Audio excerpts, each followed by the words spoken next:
This week on Arizona Illustrated, a golf course in Oro Valley returns back to nature thanks to some local activism. If you can't have a golf course, what's the next best thing? Field notes on our producer David Fenster's ongoing relationship with mushroom. I think the greatest gift they've given me is to introduce me to all the rest of non-human nature. Some of the most exciting missions in space spearheaded right here in Tucson. It's a pretty incredible privilege to wake up every day and explore space. And our Favorite Places series takes us to the Mirror Lab. The only place in the world where these mirrors are made is right here on the campus of the University of Arizona.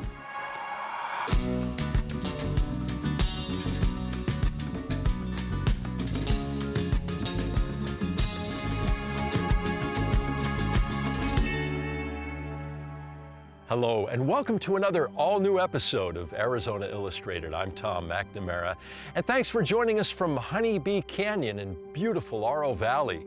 You know, the town's home to 47,000 people, including my family. When we moved here 25 years ago, there were barely 20,000 people in town. Oro Valley sits between the Tortolita Mountains and the Catalinas and has sweeping views of both ranges.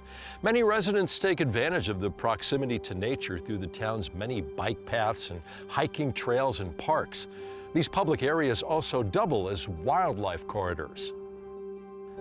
Now, recently, when the Vistoso Golf Course closed, residents noticed wildlife coming through the area more consistently, so they organized and fought to save the area from development and preserve it as the natural habitat they had come to love.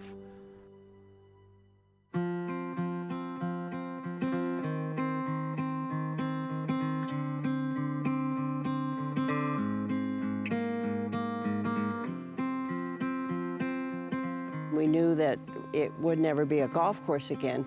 We decided that since it was 70% desert and it was a beautiful desert golf course, that it was totally worth saving as a nature preserve.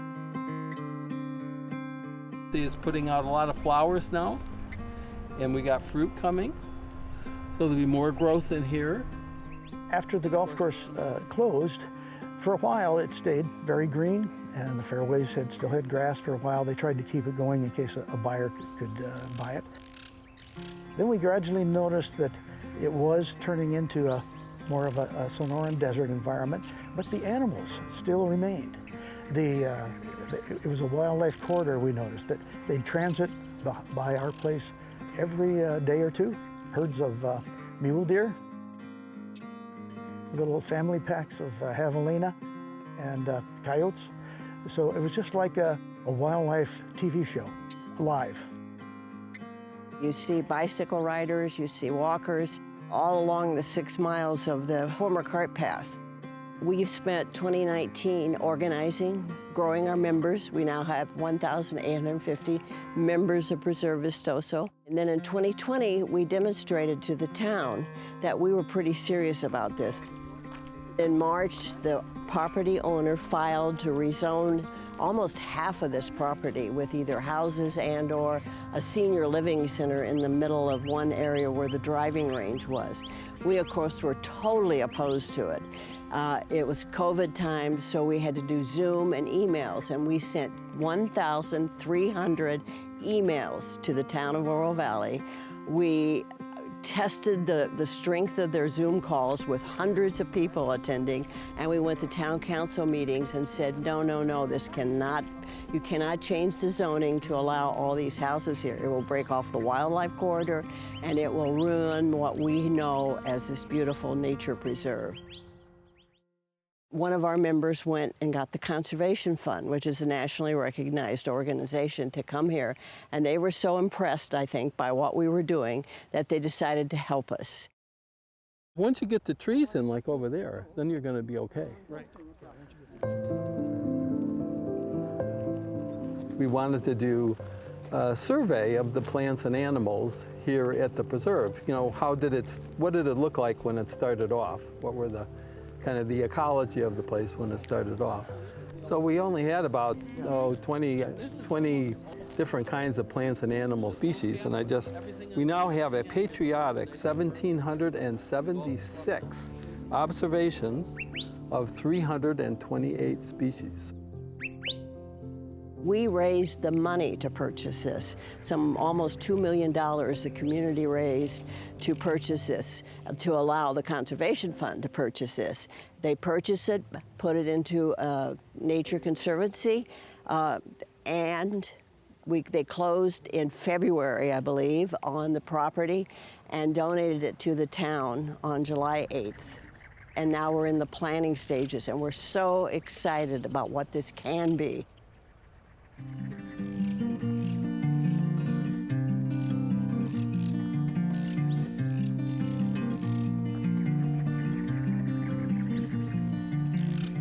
We want people to come here and enjoy the space and learn in the space and meditate and exercise. All of those things where when you leave, it leaves a lasting impression in your heart in that there's no other place like this in our community. And so they want to come back again next time and explore a different area and see how it's changed from the spring to the fall. Get down to the native soil. Put it on a slope so the rain comes in. I started taking pictures with my little Nikon camera. They were turning out very, very nicely, especially we had a big saguaro cactus out back that was kind of a focus point for all the wildlife. We'd get pictures of all the birds sitting on the cactus, one of them, a dove nesting in the cactus, screech owl in the cactus. A woodpecker family has had 2 or 3 sets of babies every year we've been here, and we watched them. So that's been kind of a really good experience. And here's the mesquite tree that's flowering again. You know, some people probably wondered whether it really was that much of a nature preserve. Was it worth preserving? But you can see this is a lot of different kinds of plants and animals that live here. And it really is a valuable thing, and it will get better as the rest of the old golf course goes back to nature. If you can't have a golf course, what's the next best thing? And we've grown to love the concept of having a community area where we can walk. So with the bicycles, you can have bicycle riders. The kids cross here to go to school. It's just a wonderful community property.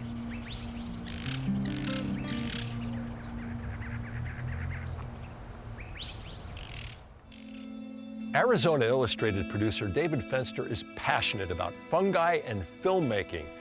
In this edition of his Field Notes series, he looks back on a 15-year love affair with mushrooms and shares excerpts from the many films he's made on the subject.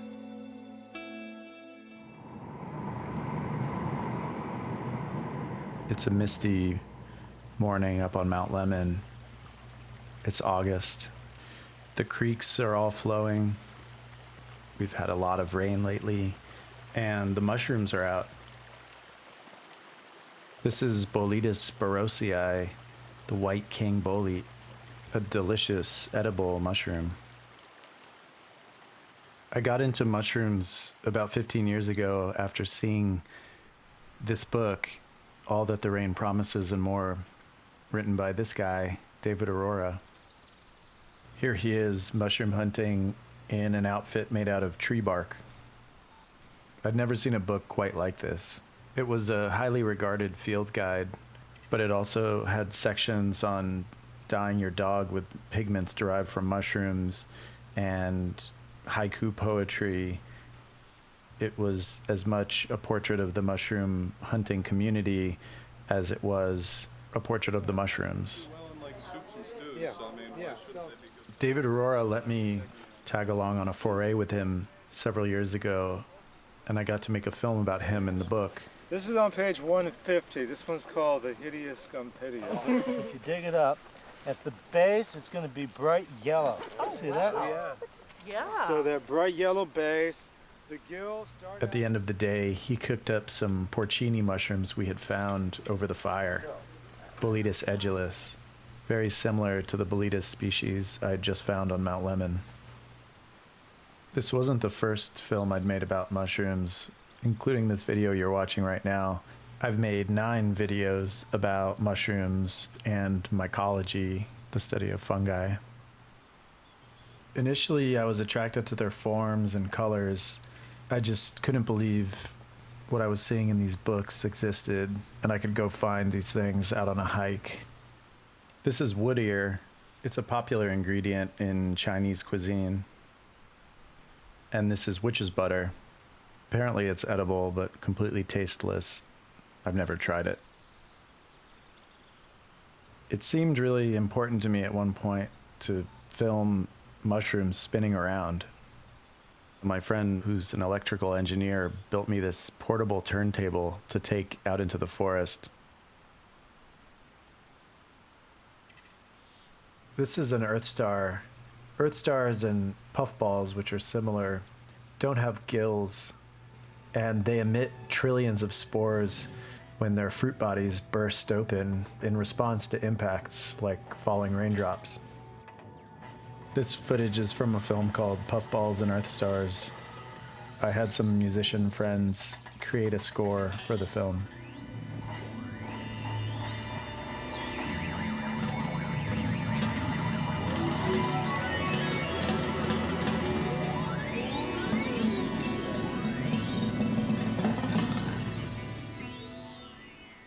Around this time, I started to meet more mushroom enthusiasts.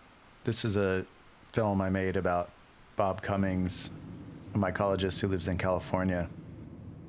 I also started to realize that people interested in mushrooms are very distracted drivers. Yep. Can't tell what it is. I'm gonna pull over right here. Pop them off the log here. And this is bioluminescent too. If you take it into a dark closet, sit with it tonight. You should do that and just watch it. Maybe take a picture of it. You get those gills glowing. Pretty bright green. Pretty fun to watch. Funniest things you find on the road going home. Bioluminescence was just one of the many incredible properties of mushrooms. Of course, their psychedelic effects are well known. Gisela Tellis and I made this video about psilocybin mushrooms being used to treat OCD. I feel like my OCD is like spiraling out of control, and then so week 5, he gives me a pill, and I'm laying there like 15, 20 minutes go by, and like 30 minutes, all of a sudden like my spine just starts tingling. My brain starts tingling. It's like on Star Wars when they hit light speed and like all the lights just start flying by you, and I was like, oh my God.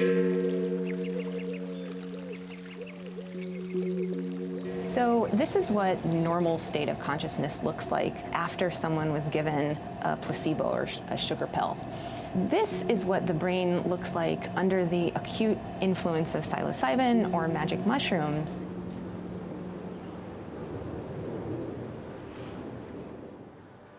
Mushrooms seem to have come into vogue in the United States in the last 5 or 10 years. But when I got interested in them, they were generally ignored or despised. That's not the case in every country. In Italy, mushrooms have been revered for centuries. It's ironic that when I visited Italy, I was most interested in finding a mushroom called the basket stinkhorn, which emits a terrible smell. Sono brutti funghi secchi. Sono belle le alghe. E io non me l'aspettavo. Le alghe sono veramente belle, ma I funghi sono brutti.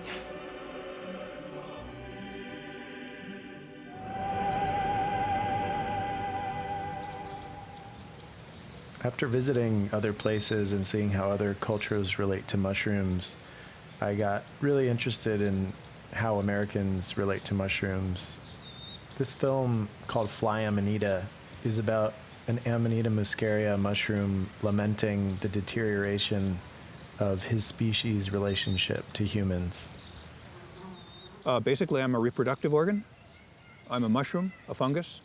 I'm part of a bigger organism that is mostly underground. Now we're mostly known through cartoons, children's cartoons like the Smurfs, or video games like Super Mario Brothers. I don't know. It seems perhaps it's deteriorated a little, the relationship.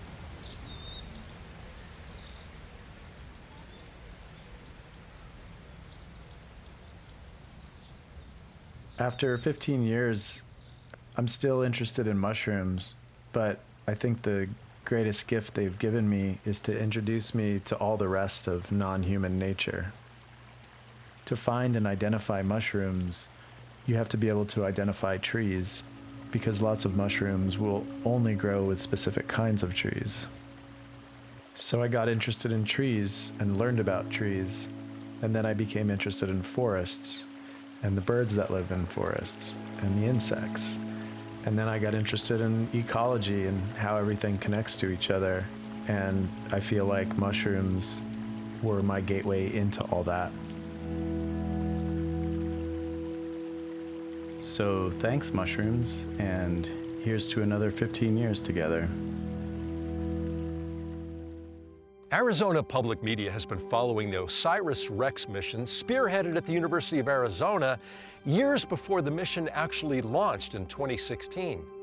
The goal was to collect a sample from the asteroid Bennu and return it to Earth next year. But that won't be the end of the spacecraft's mission. NASA just announced an extended mission called OSIRIS-APEX. That mission will be led by Dani DellaGiustina, who you're about to meet. She started on the OSIRIS missions way back as an undergraduate at the University of Arizona.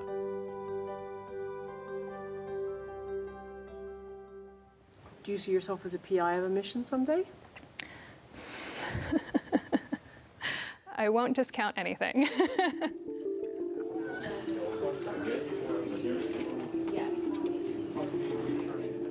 In exactly 999 days from this moment, our launch window will open up and OSIRIS-REx will be on his journey into the inner solar system to asteroid Bennu. So I was first involved in the OSIRIS family as an undergraduate student here at the University of Arizona. But when the opportunity did develop to join the OSIRIS-REx team as a junior image processing scientist, I jumped on it. Status check. Go Atlas. Go Centaur. Go OSIRIS-REx. And so I became the lead image processing scientist for the mission. My name is Dani DellaGiustina, and I'm the lead image processing scientist for the OSIRIS-REx mission. It is my first time watching the launch of a NASA mission, so I am thrilled. I'm super excited. And liftoff of OSIRIS-REx, its 7-year mission to boldly go to the asteroid Bennu and back. It was a big learning experience for me, but also a lot of fun, and really solidified that this is something that I want to do. OREX MSA on OREX Ops. OREX has descended below the 5-meter mark. The hazard map is go for tag. And we have touchdown! And then shortly after we departed Bennu, I stepped into the role as Deputy Principal Investigator. Now getting to lead as Principal Investigator the next phase of this OSIRIS journey with OSIRIS-APEX is really exciting.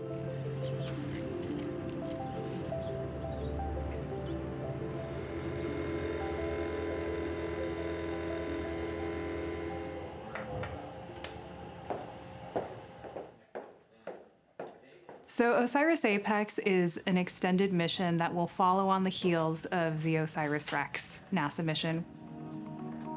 After the sample is brought back and dropped off on Earth, the spacecraft doesn't really have a purpose. And so last year we proposed to NASA to continue to use the spacecraft, send it to a new object, an asteroid called Apophis, which it will rendezvous with in 2029.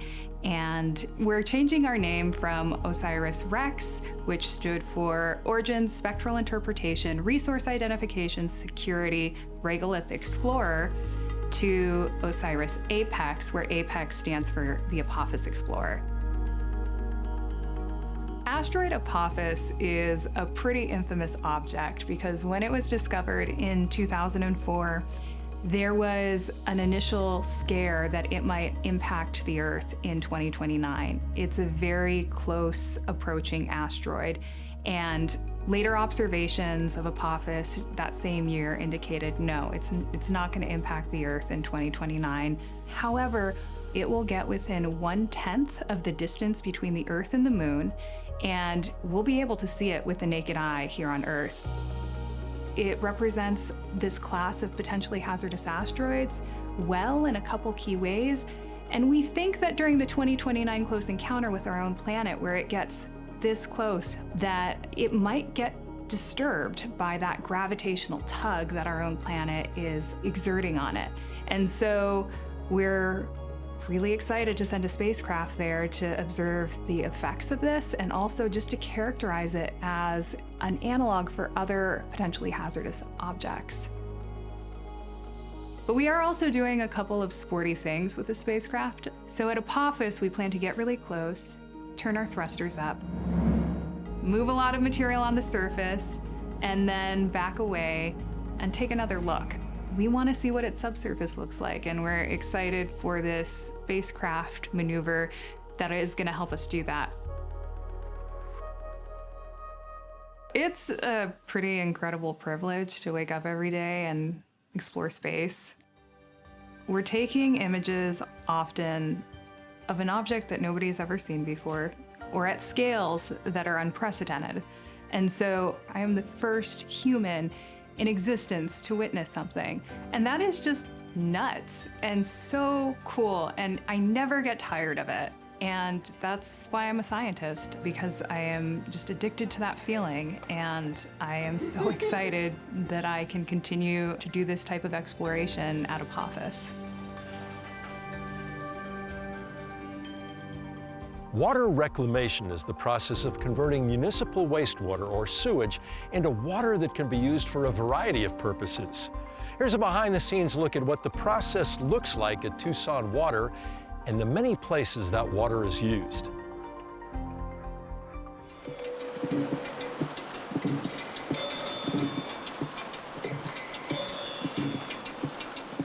The reclaimed water system at Tucson is one of the oldest in the state of Arizona. It was initiated in 1983. There were a lot of golf courses in the area. They were heavy water users. So by getting golf courses, in particular on the reclaimed water system, it provided that renewable water to those golf courses so they didn't have to rely on groundwater or the drinking water supply to operate.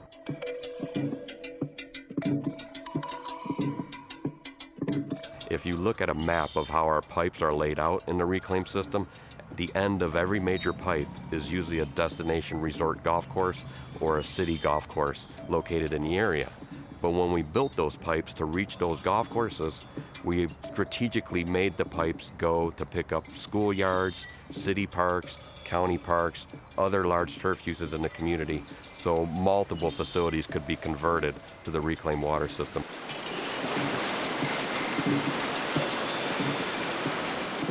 And the other place where recycled water is used is in our Santa Cruz River Heritage Project. So that is reclaimed water being discharged into the Santa Cruz downtown.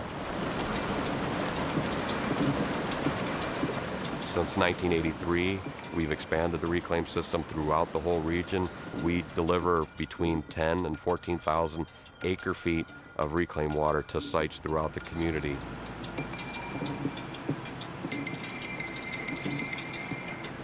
The City of Tucson's reclaimed water system uses a Class A water, and many times it's Class A+.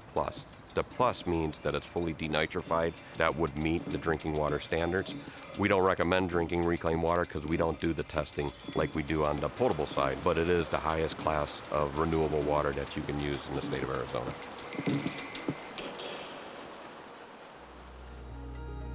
The Favorite Places series is a collaboration between the Southern Arizona chapter of the American Institute of Architects, the Arizona Daily Star, and this program. In the story you're about to see, architect Elaine Beckerer speaks thoughtfully and personally about why the Mirror Lab is one of her favorite places. This is a story about telescopes, mirrors, and innovation, but also about the overlooked buildings within our built environment that support and house the state-of-the-art technology that is transforming our community and changing the world. This is not a story about a high-design building.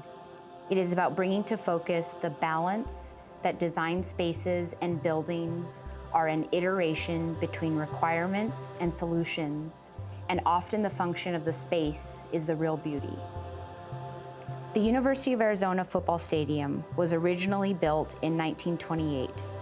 In 1985, with financial support primarily from the United States Air Force, the National Science Foundation, and the University of Arizona, the Mirror Lab moved to the current facility under the east wing of the U of A football stadium. These mirrors represent a radical departure from the conventional solid glass mirrors used in the past. Having a honeycomb structure on the inside, made from glass that is melted, molded, and spun, cast into the shape of a parabola, these mirrors have similar attributes as their solid counterparts, rigidity and stability, but they can be significantly larger and dramatically lighter. The University of Arizona is the center of telescope research and world-leading large optic laboratories, along with the Department of Astronomy and Steward Observatory and the Wyatt College of Optical Sciences. One of its current projects is the Giant Magellan Telescope that will be among the largest ground-based telescopes ever constructed. To capture enough photons to see billions of light years across the universe with enough clarity, the GMT project requires the creation of 7 enormous mirror segments, a center segment and 6 off-axis segments that surround it. Each GMT mirror segment is 8.4 meters in diameter, weighs 16 tons, and takes about 6 years to complete, including the casting, polishing, and testing processes. Maybe a creative use of the term in the real estate world, but between the football stadium, lab, athletic training facility, and restaurant club, this is truly a mixed-use site. The Mirror Lab made the decision to leverage underutilized space on campus and built the lab within an existing structure, which created project budget savings. Functional structural elements can be added to existing structures when required, and mundane boxes can be nestled into the unused shadows of a football stadium. From the onset, due to the existing structure and uses on site, the design required a solution that supported the functionality of the lab within existing constraints. The space needed to cast, transport, polish, and test an 8.4 meter diameter mirror. The only place in the world where these mirrors are made is right here on the campus of the University of Arizona. The Mirror Lab is my favorite place because I see the opportunity to describe and highlight through an architectural perspective a one-of-a-kind Tucson asset that sets our region apart. Thank you for joining us here on Arizona Illustrated. I'm Tom McNamara, and we'll see you next week for another all-new episode.